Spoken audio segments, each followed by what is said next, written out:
Then mga lights, another NMAX, another Yamaha NMAX V3 na standard. So, kakapitan lang natin ito ng busina na Bosch Europa. Walang selector, Bosch Europa lang. Hindi na gagamitin yung stock horn. Galing nga, may sungay pa. So yan, tatanungin natin kung taga saan sila, sir. Pwede sila sa video. So parang first time customer din sila, sir. Mga dayo. Sir, video ko kayo, sir, ha. Taga saan po ba kayo, sir?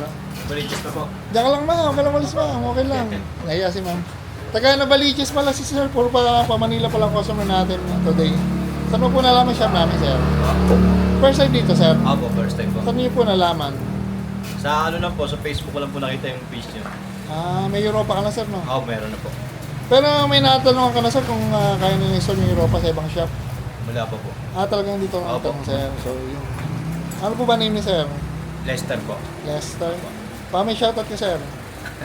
Shoutout sa mga taga Desus Compound. Ayun, mga compound. Sige, sir. Grupo, sir. Wala po, wala po. Sige, sir. Thank you, sir. Yan, another NMAX V3, taga Novaliches. Yan, kakabit na ni Pat. Pagka magkapakabit niya ng Europa, may bracket talaga kami para dito sa NMAX V3 kasi mahirap kabitan ito ng busina, especially Europa. Medyo malayo yung mga kabitan, saka wala talagang metal part na kung wala kayong bracket.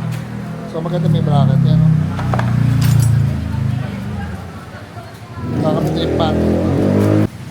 Another NMAX V3, taga Novaliches. Dano tayo rito. Kakabit na rin yung mga fairings, kakabit na yung busina. Ang kinabit lang dito, Bosch Europa, syempre sa atin yung bracket, yung harness. Yung bracket, customize talaga yung pang NMAX V3, kaya dumadayo sila rito. Kasi nga, mahirap kabitan to ng walang bracket, ng bracket. Busina, pogi. Yan, dana tayo rito. So, kakabit na rin yung mga cover, mga fairings, tapos okay na. Syempre yung wiring niya, no, cutting mas spicy ng electrical tape. Yan, thank you.